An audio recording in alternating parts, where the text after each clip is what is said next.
3 FM. Live from the nation's capital, powerful debate, media, pop culture, politics. It's all debatable with Benson and Harf. This is the best of Benson and Harf. It is Tuesday, October 23rd. We are 2 weeks away from the midterm elections. Let's see if we can all survive that long. I am Marie Harf here with Guy Benson. We are coming to you live from Stanford University's Hoover Institution. We are here all week. We have some great guests. We've already had some. We have more coming up. You want to stay tuned for this. We are escaping Washington for one last breath of fresh air before we really dive in to the midterms, which are coming up in just a matter of days. I can think of very few people I would ask to talk about the midterms, especially on the Democratic side, more than our next guest, Mo Elleithee. He's the founding executive director of Georgetown University's Institute of Politics and Public Service.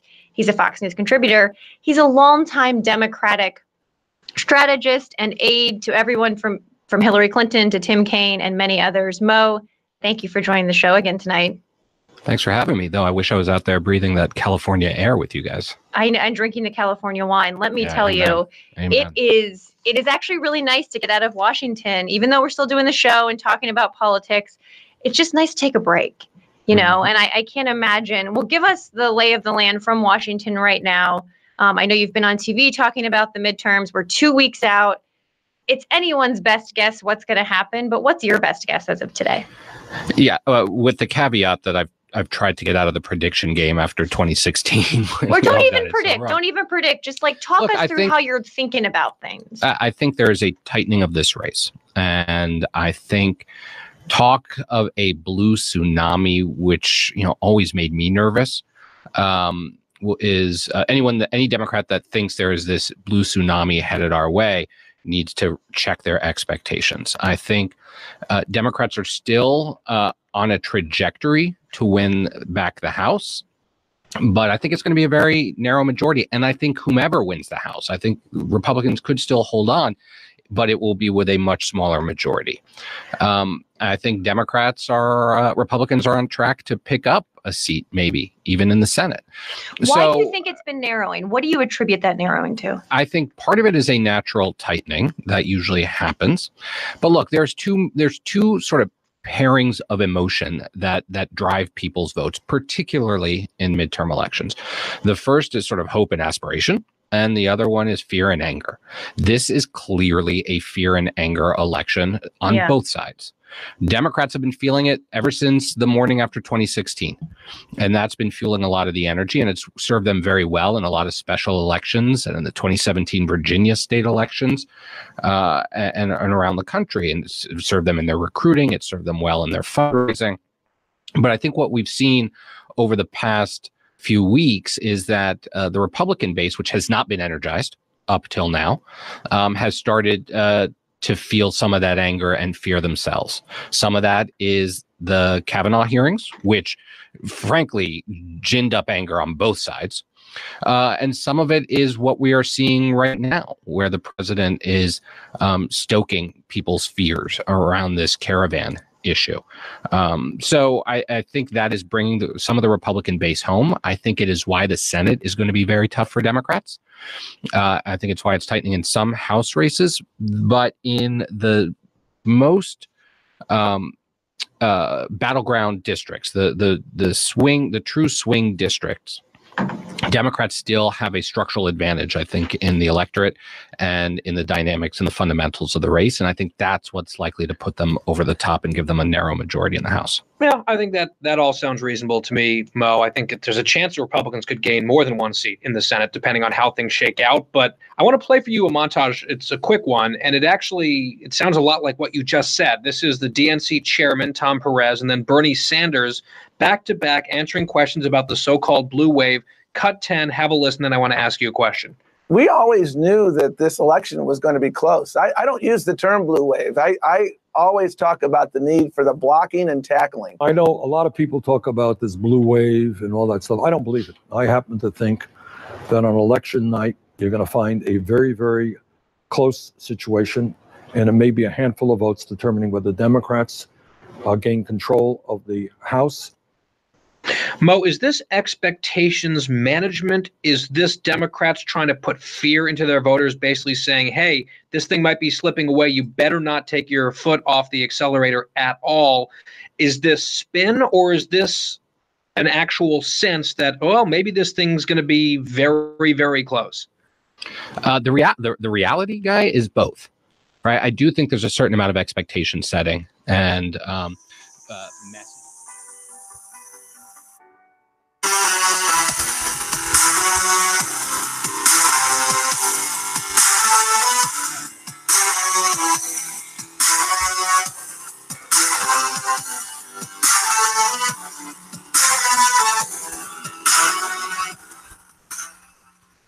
Hey, friends, and welcome to Lions Live on a nice, chilly, brisk Wednesday night here in State College, talking Penn State football. We're not a podcast. This program is not pre-recorded. We're grateful to be in here at Magnum Studios talking Penn State football with you.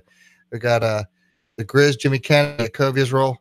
We got the big dude, Stephen Davis. My name's Skip Robelmus. We're talking some football here tonight, along with any other guys that want to call in and chime in, talking about what's up with Penn State here and our win over our win from last week over Indiana, and of course heading in this week here to the Hawkeyes coming in here to State College. And from what I understand, it will be a just a delightful weekend for everybody to come in here to Penn State this weekend. And I say that joking because I just got the weather. I talked to the weather guy here from AccuWeather before we jumped on, Stefan. Before we begin all that, though, huge, big, heartfelt condolences to Stefan and his family. They had a family member that passed on this past week, Stefan. So sincere condolences to your brother, loss of his child, and your niece. I couldn't begin to imagine a loss, but the hope that she had, it's my understanding she was a professing believer. She trusted and knowed Christ and lived for him. She would truly have it better than any of us all right now, Stefan. So again, sincere heartfelt condolences. Yeah, thank you very much, Skip. Ariel Davis is a sweetheart of a young woman that, I saw her in many ways as a person that always talked about being prepared in school and sports and being prepared at Bible study. She was a person that, like you said, trusted God and actually gave her life to the Lord at an early age and never relented. That's what, is difficult for many of us to understand. Of course, when you go through it and it is your family that, and she was able to persevere as long as she could. She did have cancer, stage 4 breast cancer. It was a tough one, and she didn't find out until stage 4. But I just think all the calls and, expressions of love and all those other things to talk about how to celebrate her life. She got a lot done. She was only 33, but got a lot done in her life. And, just glad to have been her uncle, and just thank the entire family altogether, the Penn State family, and all the other people that are, listening. I thank you very much, and ask for your prayers for peace, strength, and comfort. And thank you for that, and all the others. That's my girl. Did good and got everything done. So go ahead, Ariel. Thank you for setting an example for us older folk, and that's something we all can learn to try to be as consistent as we can to do each other and to persevere through, and also know that we have to be prepared in everything that is that we're going through, especially if we do profess to be a believer. So I want to thank you all for all your help. Well said, Stefan, and amen to that. And again, sincere condolences. Thankful for the testimony of your niece, and I can't imagine what your family's going through right now. But I've been praying for you. We'll continue to uplift you guys in prayer. And then Psalm 116:15 tells us, "Precious in the sight of the Lord is the death of His saints." And she impacted a great many people that she's known in her life that got to see her testimony live out. And just the comfort and peace comes in joy in knowing that He's faithful to His promises and that she's with Christ now, Stefan. So again, condolences, brothers, sincere condolences. And I think Jimmy and Yakov just joined us here. Welcome aboard, gentlemen. We're just offering condolences here to Stefan and his family. What happened, man? My niece passed away. She had been sick, and she had stage 4 breast cancer. She passed away 30 years old. You know, we knew this was going to be a difficult journey for her there, but the overall journey was just great. And when we started to look at it, you know, she did what she could, and we talked about something with stage 4, it's a rough deal. And we got our time on earth. You know, she'll tell you that, and she told me 2 years ago. So Uncle Stephen, I don't know how much more time I have, but trying to do what we can to just keep it right. And so my time is up. So, he's encouraged. Our condolences, man. Yeah, I appreciate it. Oh, man. Yeah, appreciate it much.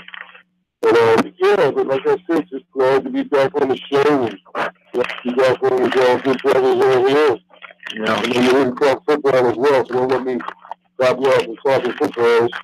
Well, I'm on, fellas, sorry about that. Yeah, that's all right. We're all human beings first, you know, and we love ball, but man, we love one another first, you know, and families first, man. So yeah, we'll start tackling some football here. Well, Penn State coming off a win here with Indiana, 33-28, certainly a close one. Certainly did not expect that this past week, but nonetheless, that's a win's a win. A win's a win. So we'll take it. We'll take it. And our race together with one another is really tightening up here with this. The person who came out on top last week, Jimmy, we all only missed one, or well, you missed only one, and we all missed a couple. But the only one you didn't pick right was Ohio State, and we all missed that last week. Yeah, exactly. Yeah. Mm-hmm. So that puts it at a tight race here with we got Yakov at 50-20 overall, and Jimmy and Stefan now tied at 52-17. And I'm at 53-16. So man, this is we're tight here. We are tight, and I'm sure we're right there to the end, man. This is going to be good. So, but that's great. You know, we're picking some good ball, man. Overall, we're doing good. We're doing good. So, what do you guys think of this past game this last week here? What were the big takeaways you came from it? Oh man. All right. Well, for me, I just think you guys know I always go back to the defense. When you get to the defenses, it's not like our offense is predictable for the most part, you know, but we're still putting up points. You know, we still got up 30-something points. I think we're slowing down just a little bit. And the reason why I say that is because I still haven't seen our receivers mature the way I would like to, or develop the way I would like to see them develop. Right, Jawan Johnson is just he doesn't even play no more for the most part. You know, if it ain't KJ making a play, you know, it's maybe another player as far as receiver wise. Once in a blue, there's no one consistent outside of KJ, and his numbers were low this past week. Well, you only had 2 receptions. Yeah, exactly. So for me, it's just like, yeah, we're doing great in terms of averaging close to 4 sacks a game on defense, but we gave up over 227 yards rushing, and that's what's killing us for the most part. We can't get anyone down on the third down. We can't stop the run, and if you keep the team balanced, then of course we're going to be in the game. You know, so I think that's been our situation all year long, going back to our very first game. You know, we went out there. It's just like it seemed like week after week, it's we can't stop someone, and it's like, you know, finger pointing going on to a point possibly where it's like, oh, it's not our fault, it's offense fault, it's defense fault, and so on. We couldn't stop them towards the end. You know, what I did like was I like Shaka Tony going out there getting 4 sacks in the last 5 minutes of the game, so that was pretty awesome to see. You know, pretty promising, but overall, we got to stop the run. You know, I think we, as a team, I think we play to our opponent's caliber. We play to their talent level. So it's not like we have, you know, a bunch of dogs where we can go out there and just step on somebody's throat, you know, and actually know that, hey, we're playing to for a national championship, or we're playing for, think about this. Why didn't our team come out with the same energy versus Michigan State as they did with Ohio State? And then so on, the same thing. Why didn't they come out versus Indiana with the same energy that they came out versus Ohio State? Because the Ohio State game was like, wow, like look at how Ohio State's playing versus, Penn State's playing with Ohio State, and Ohio State is obviously they just took the loss, but they was ranked number 2, so they was playing good ball for the most part. So it's like, all right, well, hold on. Penn State got a chance to finish in the top 10. And now, I don't even know what to expect for the rest of the year going forward, because they got some tough games ahead of them. Jimmy, it's a concern because flipping on the other side of the ball, when you have a quarterback being your main rusher, that's a huge concern because, here last week, your quarterback's getting 107 yards and your main running back's only getting 72. That's not, that's a concern. I mean, your quarterback, is a guy you don't want to see get banged up. And if he's your main leading rusher, we got a problem, we got a problem. In my personal opinion, I think we got a serious problem. We need to be able to give that ball to our backs, and the quarterback, if he should only run if he has to, that's just my personal opinion. Because, if you need a guy who needs to throw a ball accurately, it's not the guy you want to, after getting a crack with having to run a ball and somebody come up and laying him out. That's just my personal opinion. I agree. And I just think, just like what you said, you know what? It's never been that we question Trace's arm. Just what's going on with the receivers. I think in terms of for me, I look at it like this. We all went to college thinking with hope that we would, get a great education and go pro. So it becomes one of those things. Like I think some of the players focus just on going pro and their individual stats and so on, that they're not focused on what the prize is. The prize is to play team ball, go out there and win as many games as possible, and the chips gonna fall where they may. So if you look, like I said, I'm not gonna be the one to just bash Juwan Johnson, but I had high hopes for him. And when you talk to like certain stuff, when we watched one game, I guess Michael Irvin was talking, maybe the commentators were saying that, hey, yeah, he spoke with Michael Irvin this offseason, and he told Michael to expect big things from me and everything else. So I'm just like, well, where's that? I haven't seen it yet. Wow. But here's the thing is, it's enough he's done. I can't say he's done enough, but guess what? He had something to where, like last year, he made some. If you think about Juwan Johnson's season last year, what's the catch that come to mind? Iowa. That's it. If you think about what he's done, it's just Iowa. So if you think about him this season, what catch come to mind? The one-handed catch where he went up and got it against Iowa. Exactly. So name something else. You understand what I'm saying? So it's one of those things. It's like, yeah, Odell Beckham went out there, he played, he had this one-handed catch, but since then he's still done some other things. I'm sure he would like to have a better season than what he's having right now, but he still was consistent. Now it's like he's still reliable. When are we going to get the reliable, especially when we lose a guy to, like Hamilton, right, who went to the Broncos, Rashawn, right? So when we lose a guy like that who has short hands, we replace him with a guy like, KJ, but it's like, what about our big-time guys? And for me, like I said, I never knock older players and so on. It just becomes like I played on the team, and I've seen guys like Shafi Fields. When we had Shafi out there, it was one of those things that was like, yeah, I thought the guy was going to be good. And I'm not saying that he wasn't good, but I just expected more. I expected, when the game was on the line, to be able to go and have a Jared Vicious or a Bobby Ingram type season. And maybe my expectations are just wrong. Because I expected guys that we can't throw the ball right now. So it's a concern. It's a concern. Yeah. Yeah. So if we can't throw the ball right now, how can we get mad if they put the 8 in the box and stopping our run game? Only thing that we can do is have Trace keep running this option and keep it in QB option, because it goes back to this. It's just like what you said, Skip. It's like, let's make Trace McSorley beat us because his receivers aren't stepping up playing no ball. Because we can put 8 in the box to where Miles can't run, and the chances of us keep hitting on this QB, the chances of him folding, any other quarterback would have folded taking these hits. Oh yeah, no doubt.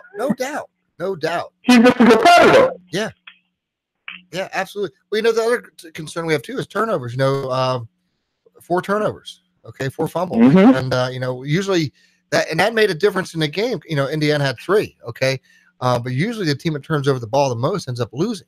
So these are serious concerns, because we're heading into a serious game here this weekend playing Iowa.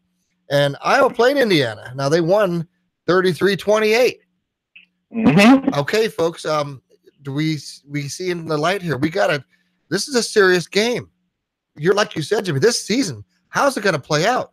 We could wind up with 2 to 3 more losses if we don't put it together right. And this game here, I can tell you now, this is going to, you're concerned about the passing game? The weather this weekend. It's going to be all about the run. All right, the weather right now, we're into it for a nor'easter, okay? It will be raining before the game, during the game, and I heard it's even supposed to be worse after. So it is not – this is going to be smash mouth football. You better have a run game. If you don't have a run game, it's going to go ugly. You'll get a few big plays here and there that'll make a difference in the game. I think special teams are going to play a huge role, and we got a great punter, one of the best punters in the country, NFL bound. Blake does it all, man, and heads up and hats off to him, man. Great job every week. I see those being the big factors in this game. I don't mean to jump ahead to this game already we have, but I think we beat up what we did, last week with Indiana enough. Unless you guys want to comment any more on Indiana, I think we need to take a serious look at Iowa. What's in store for them. I totally agree. Jacob, what are your thoughts? He said he's here, but maybe he's probably taking care of kids. Oh yeah, he's got it on. My bad. I'm sorry, I had it on. My bad. That's why you all that time. Well, man. We love you, buddy. What do you got? You got any comments for us? Let's give us a summary real quick. Your thoughts on your side. Yeah, go ahead. Yeah, I would like to say, I would just look at it because I know we talk about the defense, we talk about the offense and all this type of thing. Obviously, when we were on the line against Ohio State after that game, we got on the radio and basically all agreed that we could win out. Okay, so obviously that thought has changed. It is what it is. Now, I would say my biggest concern right now is the fourth quarter. I feel like we've been able to do this and we've been able to do that. But the fourth quarter, I feel like, when we look at our stats, I feel like that probably is one of the weakest parts of it. And my concern is, are we younger? And I'm just saying, Jimmy, as a true freshman, a redshirt sophomore, or as a freshman and a sophomore, would you say physically your body? Do you think you felt like? Do you think that might have something to do with it? Body's breaking down. That's one thought, and then my next thought is, when we get a lead, back in the day, we used to milk the clock. You know what I'm saying? We used to milk the clock, and we used to chew up, 5 minutes, 6 minutes, 7 minutes. We were balanced at the time, though, Cole. We were able to. We had receivers catching the ball where we could do a quick pass or something to stop the clock or keep you moving. Well, time management. You're right on it with you, Coe, because I'm just saying, though, does that affect? But let me just say this, because I was a high school coach for 7 years. I was a defensive coordinator. I was a special team. And my thought is if the offense is putting up 3 touchdowns in 5 minutes and putting the defense out there for the rest of the game, do you feel like that is going to affect our defensive? Like, do you think that's going to make it harder on the defense? Well, here's the thing: is it going to make our defense look worse because they're getting all these opportunities to try this and try that and try this and try that? No, here's the thing is, Cole, if we were out there, if you and I were playing right now when we was out there, if we jumped up on Ohio State, Michigan, any squad in the Big Ten, if we jump up 21-zip, 21-3, what are we thinking for the rest of the game? We're thinking pass. We can't let these guys run the ball. We're going to get to the quarterback and kill somebody. We're going to try to take somebody's head off because we got the lead. And then think about this. So even, let's say the halftime comes, and we're winning 21-10.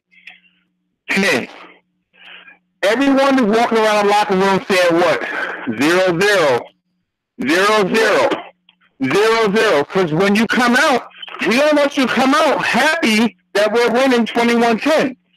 We want you to focus on the fact that the score is 0-0. Because we put up 21 points in the first half, they can do the same thing. Yeah. You know what I'm saying? 0-0. Come out there, focus, ready to go, 0-0.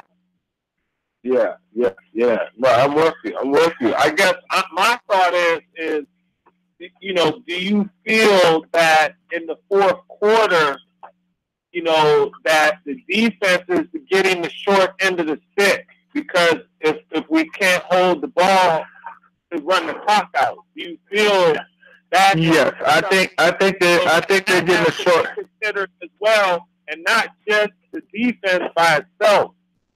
I think they're getting the short end of the stick, but I think in terms of this, they're not getting enough rest in terms of our offense can't move the ball, so they're going 3 and out quick.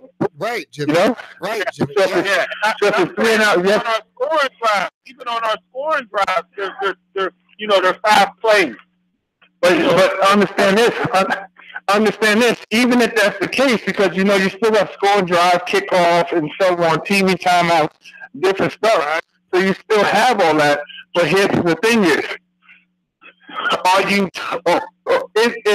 if you go out there, this is what I'm saying.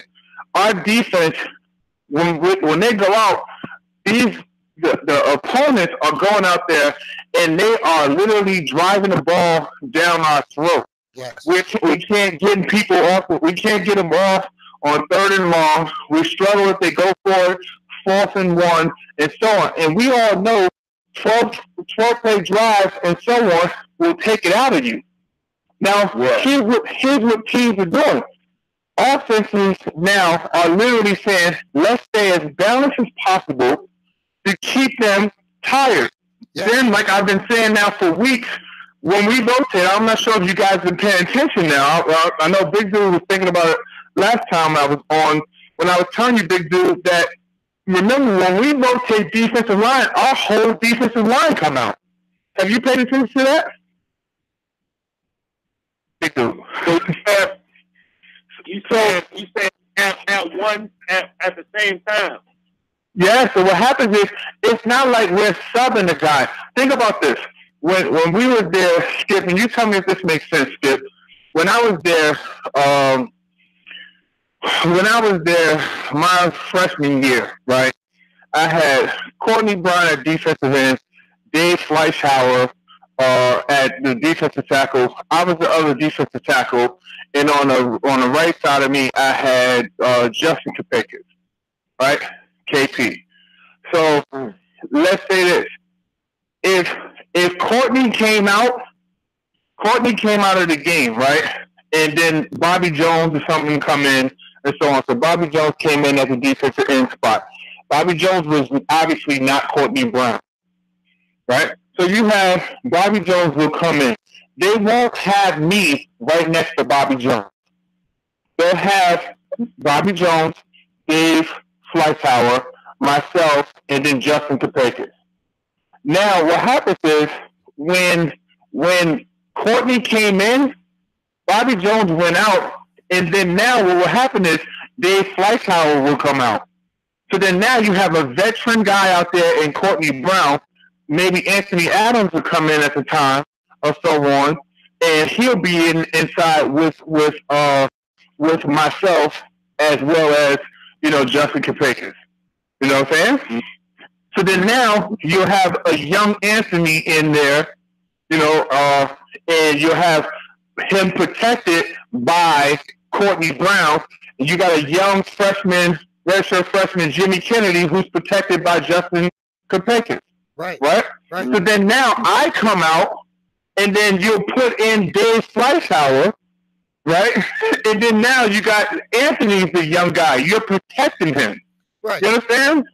So then now he don't feel so much stress and so on. We're literally rotating our whole defensive line out. Second team is second team. Yeah, you're right. Yes, Jimmy, you're absolutely right. They are not staggering different people and matching them up. Now that is excellent. You're right on. They've been doing that all year. So what happens is when our starters get tired, all our starters are tired. It should never be like. It should never be like. We should literally have it to where it's, you know what, Sharif is out there. The starting guys is Sharif, Rob Winter, Etor, and I'm missing the other guy. Who we have there? Because I know Fred went down. So Givens, right? Kevin Givens. So Givens to come out first.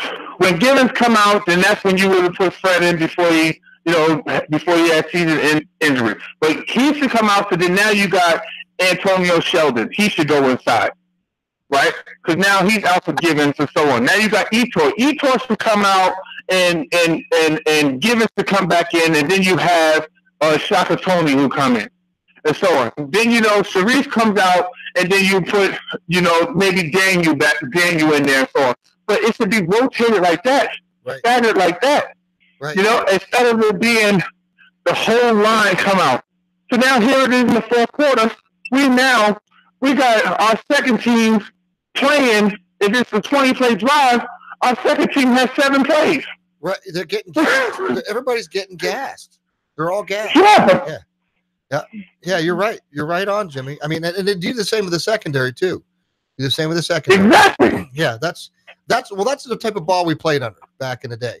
That's the way Joe did it. And it worked. It made sense. These are obvious things that we're able to notice that most people out there they don't think of it, but it makes a difference. Mm-hmm.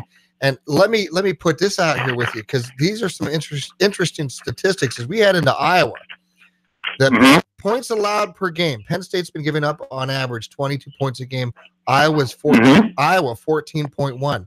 Look at this. Yep. Look at this. Penn State yards allowed passing. Penn State has allowed 226.9 yards passing.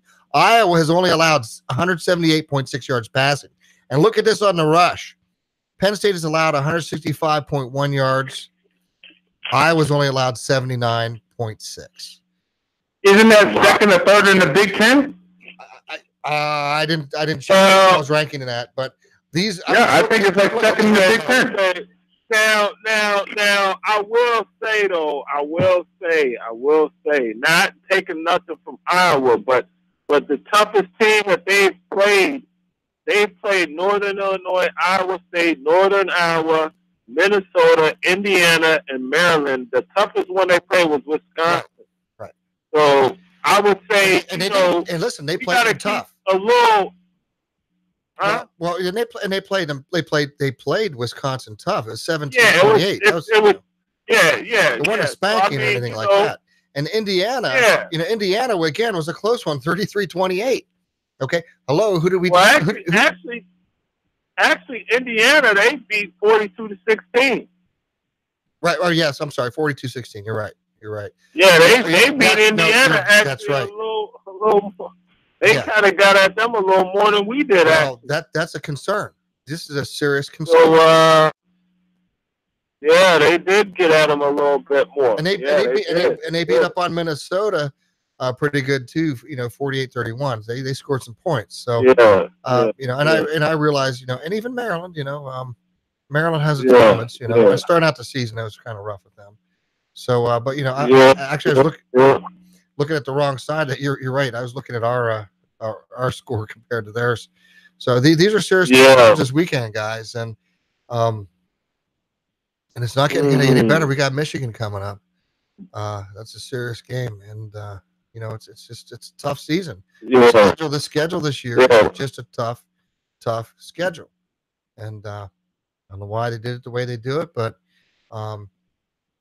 one real quick side note, which I want to make a comment about. As of right now, we're going to the Alamo Bowl.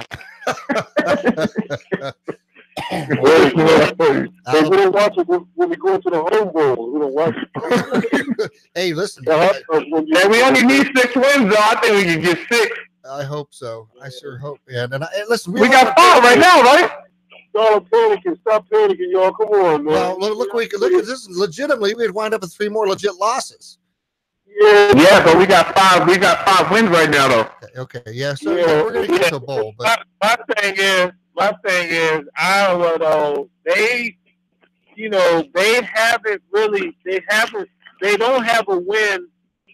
Well, I guess our best win this year, would you say, would be would it be Indiana or Illinois or Appalachian State?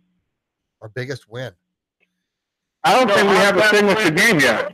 I'm saying what would be our best win this year? Well, Illinois, we destroyed them. I mean, 63-24 as far as scoring goes. Yeah, but Illinois, that was expected. Best team. I'm saying best team. As far as best teams. Best team. Who is the best team we've beaten so far? Well, I'd say Michigan. No one. I'd say Michigan State's probably one of the better teams. Oh no, we lost. I mean, I'm sorry, we lost. Won. I mean, we had won. Some of the best teams. Yeah, we played Ohio State, Michigan State, and then Michigan State got killed this week. Yeah. I'm just saying, who is the best team? Ohio State. What about Ohio State getting killed, man? Ohio State got beat up on bad, man. Yeah. How about that? But we all predicted that Ohio State will lose eventually. Yeah, and Purdue, the Boilermakers of all teams. How about that one? Wow. Makes you wonder about our conference a little bit here, guys. I mean, where's it going? I mean, Wisconsin right now, they're playing good ball. It's going to be a tough. We got Michigan and Wisconsin coming up, and we got the Hawkeyes. So, not to get too far ahead of ourselves, but looking at Hawkeyes here, guys, what do you think are the keys to this game with the Hawkeyes? Or do you guys? Let me tell you what. Before we go there, let's go through our picks quick. All right, we only have a few this week. Let's go through our picks. And we'll talk about the keys and do our picks. Keys to the game. Picks for Penn State. Then, does that sound like a plan? All right, here we go, guys. We're into week 9 already, man. The time flies when you're having fun, guys. Fast hour football here. We're already 45 minutes into it. Heartbreak coming up here, top of the hour here, guys. So I think we can get through some of this. Maybe hit Penn State after that. So this week here, week 9, we got Indiana, Minnesota. Indiana. Yep, that's what I'm doing too. No. Okay, that's Friday. Did you catch that? Yeah. Yep. Oh, okay. Yeah, my bad. Yeah, that's Friday night. Right, and I 8 o'clock. I asked DJ was hoping to join us, but his son has a ball game tonight, so glad he's out there with him. He gave us his picks. He's picking Indiana as well. Mm-hmm. Who you got, big dude? I'm picking Indiana. I think we're all. Who playing? Who Indiana playing? Minnesota. Nah. You know what? I'm gonna go with Indiana just because of how they played this last game. Yeah, they played it. The only reason why I think Minnesota have more success running the ball versus them. Like Penn State didn't have success running. I think Minnesota be better. I think Minnesota have over 200 yards rushing. So I think it's close. I think Indiana get a by 7. Okay. A touchdown.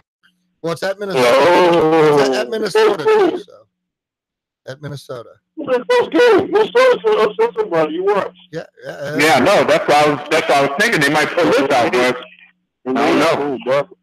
Yeah, I don't. Yeah, took Michigan State last week. I really thought they was going to take Michigan. Yeah, really I did too.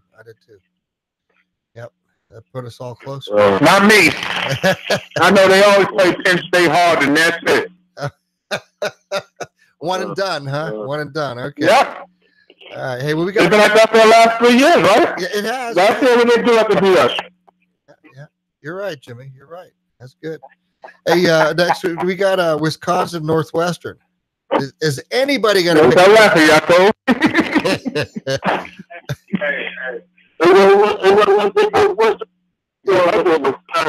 Oh, get Northwestern, go Chicago. You want that? Hey, I gotta go with Wisconsin. Okay, we're all there. They are the best right now. Yeah. Now, this one will be interesting, and I'm not even sure if I'm pronouncing this right. Bethune-Cookman versus Nebraska. Bethune-Cookman. Bethune-Cookman. Okay. Bethune-Cookman. No. Well, you know what? Yeah. Hey, HBCU could knock them off, but I think Nebraska got it rolling. Nebraska is not that big of a victory. Okay, but a win's a win, right? They need it. Bethune-Cookman. Okay. That's working all right. I'm going Nebraska. Yeah. Jimmy's at Nebraska. Yeah, I'm with that. And so is DJ. DJ's picking Nebraska too. That was Jimmy, man. The coach sounded like he was 5 rivers to Carpenter Center. We got me last week. We got one here.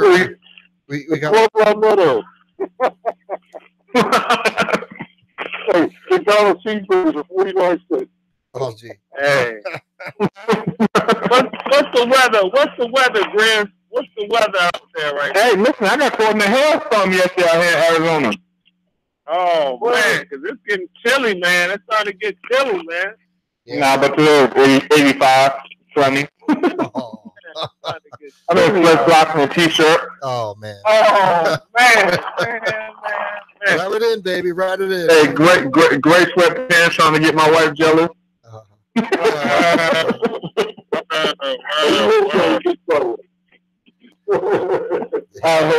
Hey, let's look at this one here. This one will be interesting to see how Jacob picks this one. We got Maryland and Illinois. Ooh. You go first, Cole. I know where I'm going. I can't go with Lovey right now. I gotta. Oh, hold up. Skip, this is recorded, right? It's on YouTube right now. It's live. 4 games right now. I'm down 4 games right now. I think about 2 because of Lovey and 2 because of Northwestern. So, I gotta take a break right now. I need a break. Well, it's that. Oh, that's why you moved to Pennsylvania? Man. Hey, I wanted to get out. You can't count on the boys, huh? You can't count on the boys. But there's a lot of drama out there. I would say. I had to get up out of that. But right. So you ain't going with Lovey? I enjoy going back to visit, though. I enjoy going back to visit. But look, 5 million people and it's 5 million people in one county, in Cook County. It's 5 million people. So it's a lot of it's a lot of things going on in there. Well, are you going with Maryland now? Nah, I'm going with Maryland. Oh. Okay. I need a break. Well, this will shock you all. DJ is picking Illinois. No. Tell DJ he's going to tighten that fade up and he's going to start thinking again. Man. He's picking Illinois. Okay, that'll be interesting. Yeah. Hey, Jimmy, tell me go with a 3-quarter fake for him. Hey, now this if he wins, big dude, you're going to have to do the Grady dance. Okay. Now this you have to do the Shady Grady. You're going to have to do the Shady Shady crazy. He put away with some man. Wow. Oh man. That's funny. Hey, we got this. All right, so This one's good. We got Purdue and Michigan State. hold on one second. Okay. So everybody went Maryland except for DJ? Yeah. Hold on one second. And it's at Maryland. So he's predicting It's at Maryland? At Maryland. All right, cool. I'm going to stay with Maryland then. Yeah, I just don't see being able to do it away. So, but next we have Purdue and Michigan State. This is going to be a great game, guys. It's going to be a good game. I want Purdue. All right. It's not. Yeah. I'm going Purdue, and it's not close. Wow. How about that? I want Purdue by at least 17. No kidding. Wow. I don't think it's going to be that big, Jimmy, but I think Purdue's going to ride high off that win. I think it might be that big because, like I said, how many receivers and players do Michigan State have hurt right now? Everybody got hurt versus Penn State, and they still won. Yeah. Wow. Well, good call, Jimmy. Good call. Way to read it. They got. Now look. Purdue has the offensive quarterback player of the week, David Blau. Threw for 378 yards and 3 touchdowns.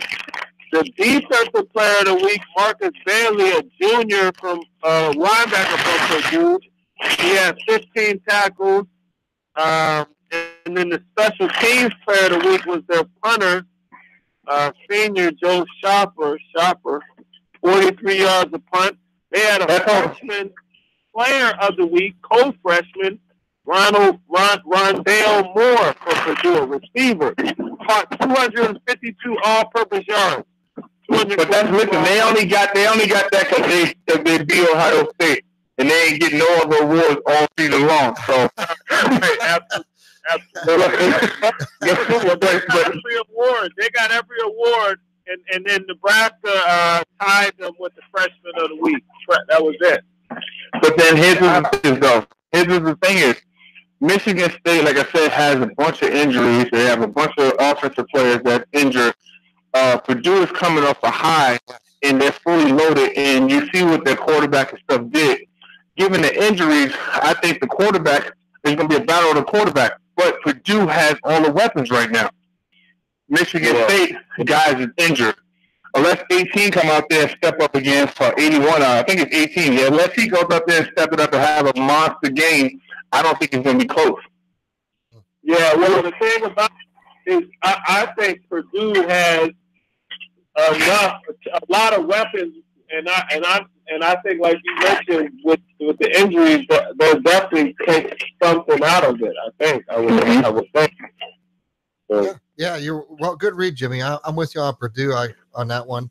I could see Purdue finishing well within the Big Ten and getting to a significant bowl. They're playing some good ball. And a big and Stephen, you guys both in on Purdue? Yeah, I'm with that. Well, I think I'm gonna give these clowns one more chance because I really think number one, Purdue's a good football team, but you know what? It's time for them to wake up for the nice little dream. Yes, I think LJ Scott is gonna be the type of back you need in this dog water. I think that's what So that's what you want to do? I will. And the running back has been hurt. I think LJ Scott's time to have a good game. Number 3. Okay. I'll see that. I'm coming for that second place spot. Solo for the second place. I like that, big dude. I like that. Stephen, you're it's one of y'all too. Well, and it's at Michigan State. So wow. Don't change it. I hear you got cold. I'm not changing. What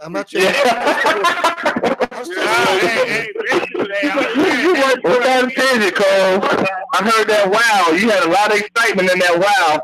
You under something, big dude. Are you on? He could be. I just can't do it right now. I can't. We could wind up with a tie here.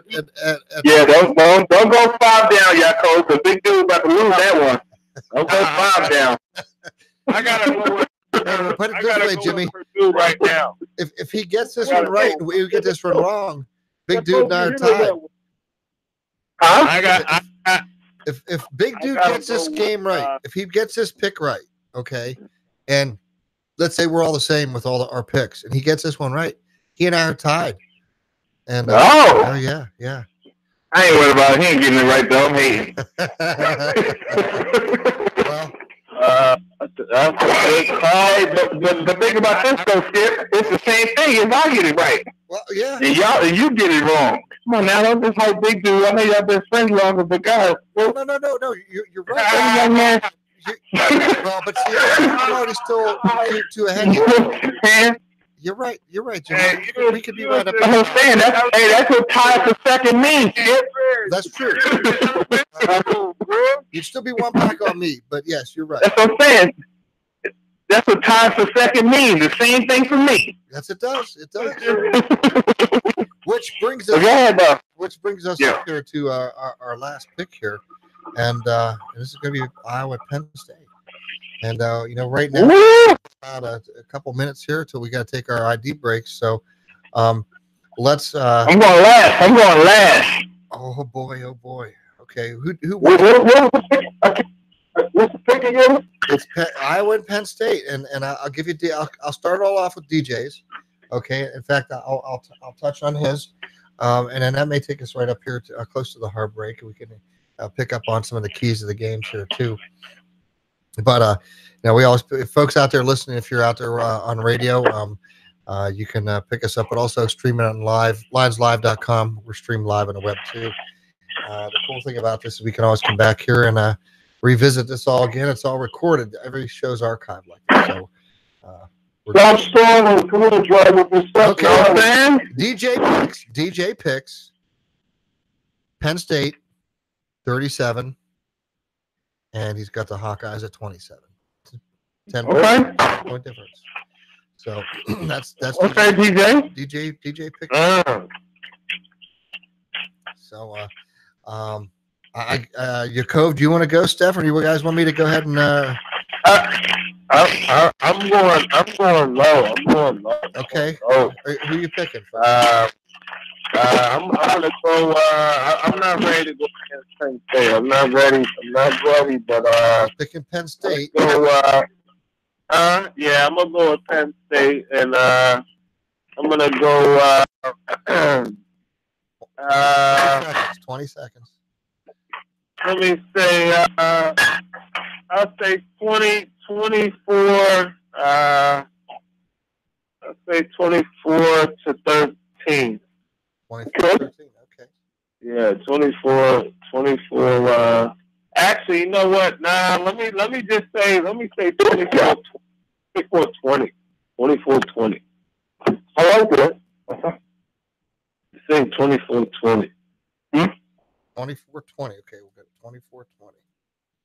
Okay, we're down here. Oh, you got ID, right? Well, we're just about there, kind of running up here to the end. So we got the Big Dude coming up with his picks, myself and Jimmy. Jimmy said he wanted to go last. I'm going last, so we'll see where that heads off here too. And folks, you're listening to Lions Live on the Forever Lions Network, the only network built by the players for you, the fans. We're not a podcast. This is not pre-recorded. We're live here in State College, Pennsylvania, with players scattered around the country here talking some Penn State football. Right back after this station ID break. Benna Pike, it's sure to be a spooktacular time. News Talk 970 WBLF Bellefonte State College and all new at 106.3 FM W292 EC Altoona Bellefonte State College WBLF AM and FM. Depend on it. Back here to Lions Live, folks. Here's broadcasting Live State College. Big Dude's out in New Jersey, and we got Jimmy out there in the warmth of Arizona. The Cove's here towards central Pennsylvania here, and I'm here live in the studios. My name's Skip Travelbus, and we're talking Penn State football here. We're doing our picks here, wrapping up our show tonight, folks. And we had DJ coming in, picking Penn State at 37-27. Yakov coming in, Penn State with a pick at 24-20. And Big Dude, you want me to go next, or you want to take a crack at it? I'll go. It's going to be a close football game, man. I'll tell you what, man. with this rain that's going east, there will be some points. Not as much as we used to score. I'm going to say 26-23 Penn State on the foot of our kicker. Wow. Wow. That's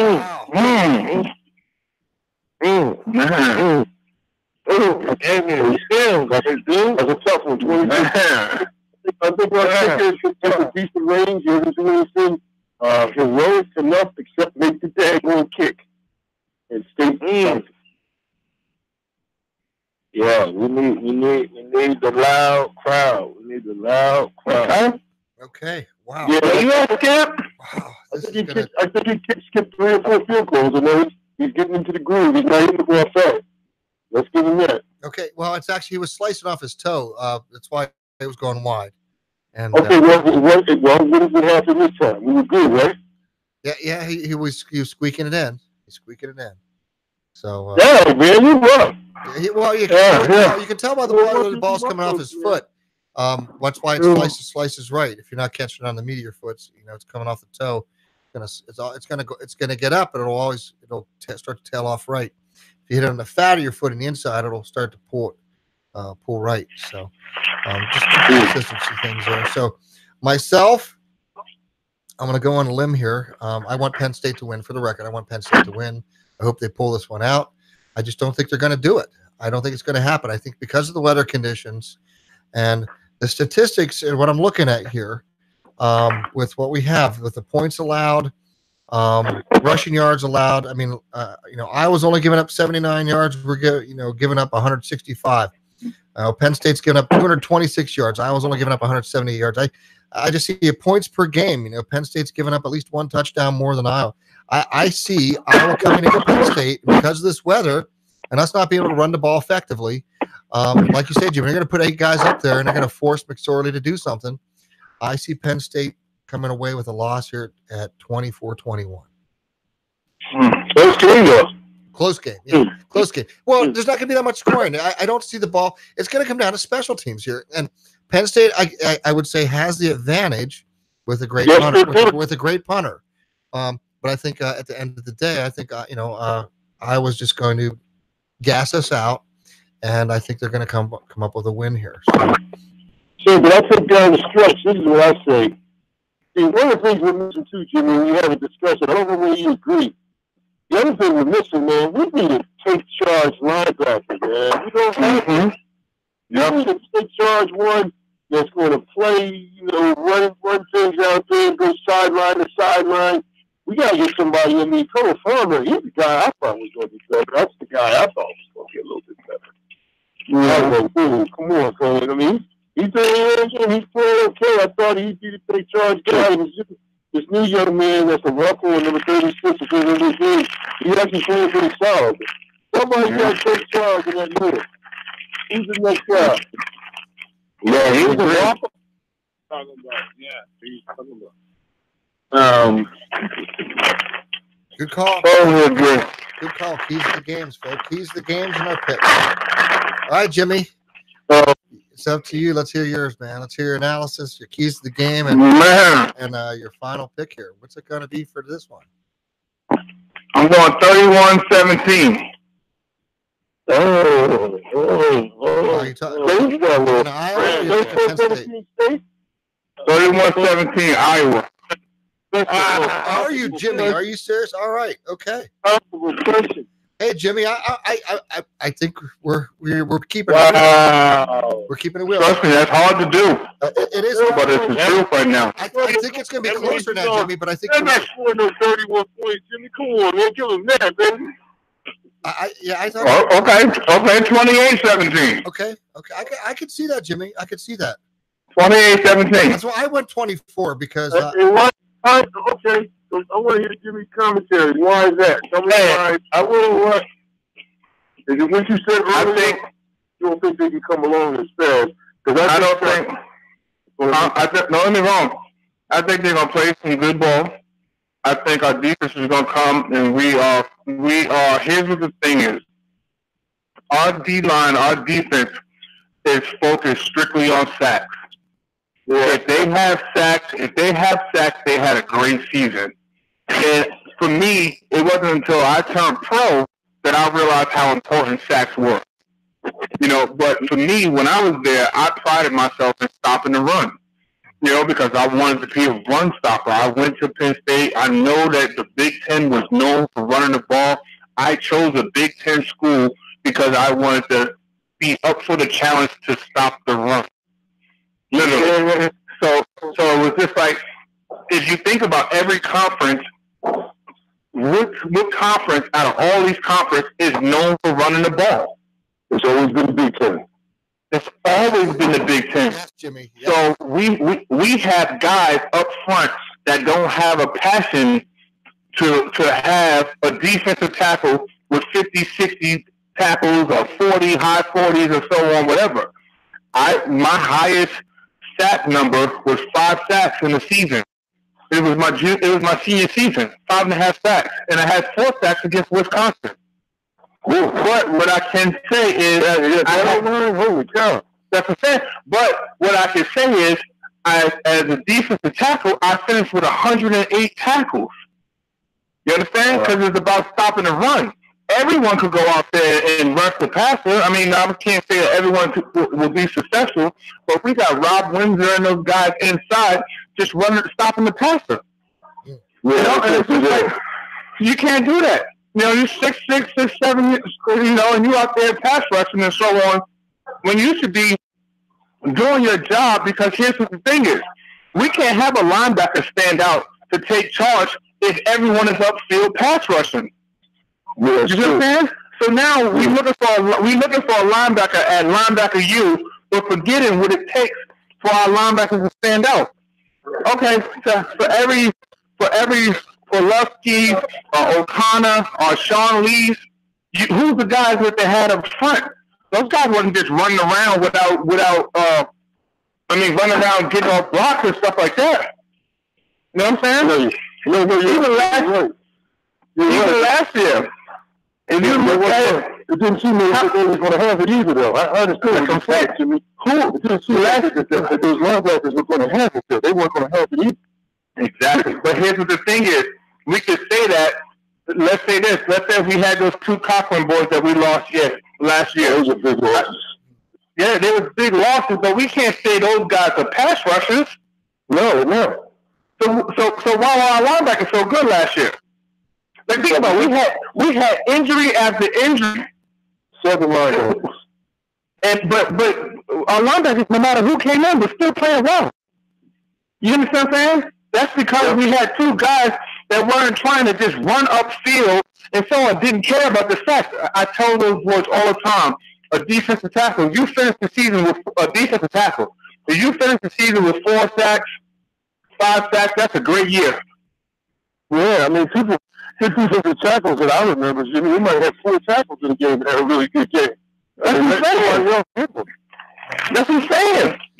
You judge, especially if depending on what the front is, you judge a nose guard by how their linebackers is behind them. Right. Like, if I stop and I'm playing the game and I know behind me, like, think about this. When we had Brandon Short on the show, why people think, we talk about one of our best linebackers in Penn State history, you know, prior to, the Sean Lees and the Pulaskis and so on, O'Connor and so on, we had Brandon Short. Brandon Short was the anchor, Well, guess what? Brandon wasn't the most gifted athlete we had. The good athlete we had. He had to be. He was cerebral, and he had to play tackle to tackle. So it goes back to what we said. Watch this. Everyone needs to do their job. We need a linebacker. We need some guys inside that's going to hold up the run, to make sure they can't run the ball. We got a linebacker in the middle that can go tackle to tackle, and if he needs to drop, he can drop back in coverage at least 10, 15 yards at max. He'll need to be down in the middle of the field with the safety. 10, 15 yards, he needs to drop back. And then we need to have some outside linebackers. We need to have another linebacker that could run fast enough and stay with a tight end, like a LeVar Arrington or a Mac Morrison. And then we need to have another outside linebacker that could go get it, like a LeVar Arrington, that could get to the QB. So what's the problem? Yeah. Yeah, well said. Well said, Jimmy. I don't think we're going to be able to stop the run. Yeah, 28-17. Well, I think it's not even about stopping it. I think that getting inside the 25, we'll see what Iowa can do. And I think that's we're going to be a little bit better inside the 25. I give you a different perspective. If we didn't have bad weather, I'll pick Penn State. But we had bad weather, and we don't have a consistent receiver. So what's going to happen? You're already putting 8 in the box. You're already making Chase beat us. Yeah. Come on now. Yeah, you're right, Jimmy. Yeah, but you guys have not talked about Flyers. Number 87, the tight end, is the most improved football player on the team. Totally agree. We have a tight end. I think he's going to make the difference, and he needs to be the quarterback's best friend. I'm sorry. Jimmy, Stephen, you're right. He needs to be the quarterback's best friend. Stephen. Yeah, but here's the thing is, if he make a couple of big time catches and so on, then they're gonna cover him up, and who else is gonna step up? Yeah. Well, that's it. Because remember, Stephen, we were standing on the sidelines, homecoming, and we said, "Why aren't we throwing to the tight end?" To the tight end. We've been saying that. We're wondering. Maybe it'll happen. We all want Penn State to win, folks. Just we want Penn State to win. Okay, but we're calling this real as we see it. So, what's going to be interesting, I think, is going to shake out after this game. Because look, if Purdue is who they're going to be playing next week. Iowa, Purdue the following week after Penn State. This is really going to shake some things down and out here in the Big Ten as it plays out for the year, guys. Now, did the Grizz pick Penn State or Iowa? He picked Penn State. No, he didn't. He picked Iowa. Come on, Jacob. You got to be listening, man. I said Iowa. Did you say Iowa? No, he didn't. He picked 31-17. Then he went to, I don't look at he went to 28-17. And he said 28-17. He picks Iowa 28-17. He picked Iowa twice. And he told us why we wasn't going to win. Just because. And he said he would have remembered. He said he would have picked Penn State if it was good weather, but it's not, and we're limited. Yeah, that's what I thought, but I wanted to confirm that. But yeah, okay, yeah. So now, Skip and Jimmy, and then me and Big Dude on the other side. Yeah, that's how it's shaking down. That's how it's shaking down this week, and I think Jimmy and I, Jimmy's going to secure that second spot with this one.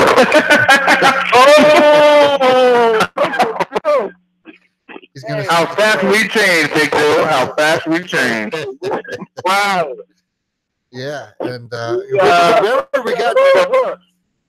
we got Big Dude though picking Michigan State here this week with Purdue. So interesting shakeup how this is going to play out because the Hawkeyes again, like I said. So that means I could jump up too. You keep hoping. I know. There's always hope. There's always hope, buddy. How about it, Jimmy? You can always hope. Right? That gets me up. That gets me up. Yeah. All right. Hey, it's gonna be good. It's playing how this is playing out. It's gonna be great. Because again, look how this season's shaking out with the Big Ten guys. Here again, I was only lost is to Wisconsin. Okay, now how's this going to play out? We lose to Iowa, but let's say we pick up a win with Wisconsin. I'm just saying this could be a potential scenario we could be facing here. Alamo. Oh man. Okay. Do you like your pie by itself, or do you like it Alamo? Because if we lose to Iowa, pie is going to be Alamo, brother. Ain't nothing wrong with Texas. Ain't nothing wrong with that. Sorry, cuz. Tell her to Sean Barkley. Hey, you know what my old president said? I asked him why he left Texas, because he was at Texas A&M as a major administrator. He said, well, I left Texas to get away. No, he said, I left Florida to get away from the heat and the humidity. Oh. Now, Texas, I left Texas to get away from the heat and the stupidity. That's good. That's good. Yeah, but you know what? That's real talk, though, man. It's a whole. Listen, man. I think we need to score 2 touchdowns And I think that kicker, I'm back to that again. I think we get 4 field goals from that young man. And the weather, Stefan. You're talking about the weather. You're talking Beaver Stadium with wind and weather, 4 field goals. That's right. Because this is what happens. Because we're not going to bang it in all the time like we're supposed to. Okay. But we're going to score. We get every opportunity. Okay. I will be the same way. We'll score 2 touchdowns. So they'll have 4. They'll have 3 field goals. We'll have 4. Ball game. Wow. Okay. Okay. We'll see how that one plays out. Hey, but then also, let's be clear and let's not act as if Iowa don't want redemption from last year. Yeah, of course. They want redemption. They're not gonna come out. They're not gonna come out here. They're trying to upset us in our home like we did them last year. Right. And I think they'll make some big plays. You know, one thing I learned, and we all learned from Joe, man, is you know what? These guys, anybody that comes to the Beaver Stadium, they ain't come there to lose. No. They ain't come there to lose. Hey. Everybody wants to win. Yeah. Somebody's going to make a big play, and you're going to get licked. Oh, yeah. That's right. It's what happens after you get licked. Somebody's going to get licked. But it's going to be the stuff that we bring back. And I think really, it's like you said, I think Joe used to call the term fat-headed. Even though you're saying that these tackles are fat-headed and worried about the wrong thing, I think somebody's going to make a play because they were fat-headed. Now, the question is, can they play the rest of the game like they're supposed to? You know, with gap control and making sure people are breaking down and holding up those guys so they don't work. They're not counting their stats. I mean, and that's what's happening. People are counting and padding their stats, and you get 4 sacks in a loss, whether it don't matter. Well, these numbers are interesting when you look at them, big dude. It's going to see how they shift from this week to the next. But we've shown these numbers. These are averages, so they speak of averages as the team plays. So it'll be interesting to see how it plays out. But. Yeah, it's going to be a great football game. Guess what? It should be. Yeah. But lose twice at home, I'm not so sure. Now, here's where I think McSorley has got some moxie to help people out. I don't think he's going to let that happen. I know he'll do all he can to not let it happen, but he can't do nothing about that defense. That's right, Jimmy. That's right, and he's got to get. He can't be the leading scorer. He can't be the leading scorer. He can't be the leading rusher and be a quarterback. Listen, I hope and pray the guy does not get killed out there. Okay, because he is vulnerable. Every game you send him across that line of scrimmage, every time you send him out for a run, he is just. I know he's a great athlete, but all it takes is that one hit. And and what I hope is too, Jimmy. I hope whoever I can't remember the coordinator's name, offensive coordinator. I was saying, brother, just don't get too big because don't get too creative because we got to do the small things right. It is what Joe's absolutely right. And that offensive line, they got to make them not want to. And I didn't hardly see that. In fact, I didn't see the game at all. I was in class. You know, and so I didn't see it until I got out of it and it was too late. So when I saw the highlights, it looked like, you know, I thought to myself, you know what, if we did what we were all the things and the stuff we did if we're supposed to do it. And I really want to mention it. But can they do it? You know, it's one thing about having people who don't really have a lot of expectations. You got a kid they're not worried about it, or they want redemption from 2 weeks ago. Let's see if they get it. Yeah, that's going to be a great game. I really look forward to it. Great football game.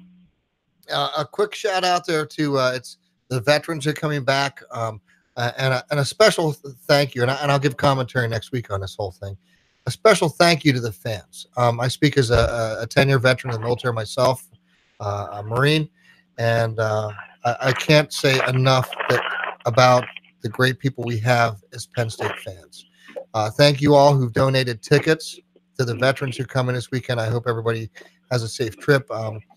Thankful for the veteran who started this thing, and we'll touch on more about all that next week here. But safe travels coming in. Semper Fi, hoorah to the guys and the fans out there who donated. Thank you. And you guys just want to wrap it up here with that tonight, or anybody else have any final thoughts or comments? I just want to say, I want the entire community to stop panicking. And I'm not saying that people don't have a point. People are right. People who played, people who didn't play. That doesn't mean we just get behind somebody just with a blind reason for it. But I think we got to look at how close we are, not just to being undefeated, but just being very good. Yeah. By doing wrong things that Jimmy talked about. That's the bad part. So what we just got to do is we got to play solid football. Offense, defense, offensive line has got to stay on the block. They're falling off their blocks right now. They weren't doing that. You got to stay on for another second. And you got to make an example of that guy in the middle. Even if you got a double team, I don't understand that. People don't do that all the time. See, we double team the guy to make an example. Okay, that's no problem. We won't let you make any tackles. It's really going to be the leadership, and I think, like Jimmy said too, hopefully in a bad weather game, a big guy like Jawan Johnson can finally make a play inside the 5-yard line. Use his size and strength, but he just got to keep working and understand that he's supposed to be that dude.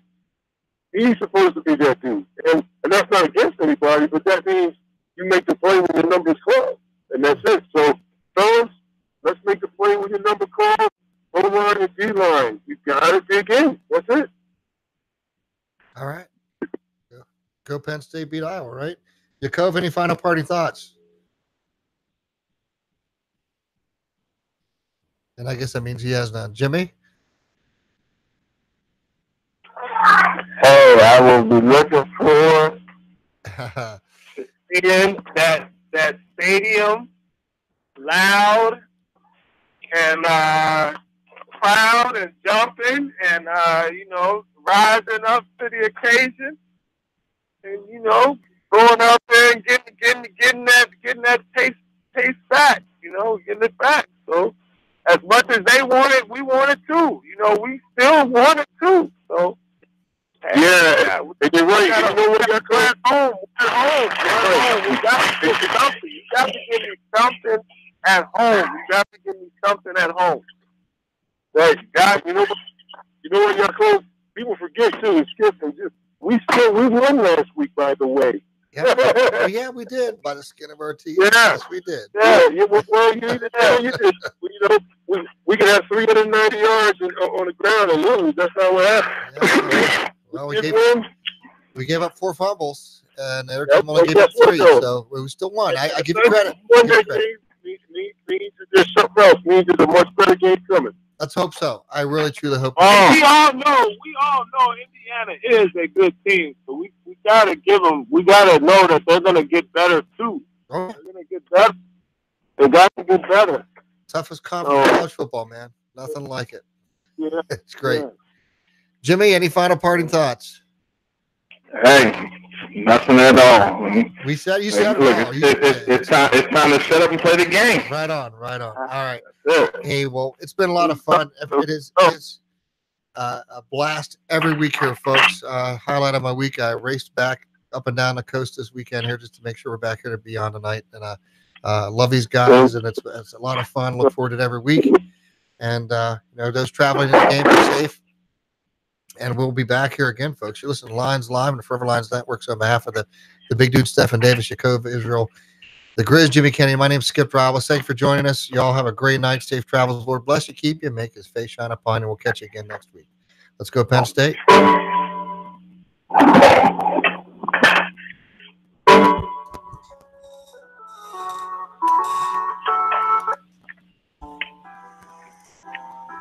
We're going to get you right back here to our regularly scheduled programming, folks. Again, you've been listening to Lions Live and the Forever Lions Network. Thank you again for joining us.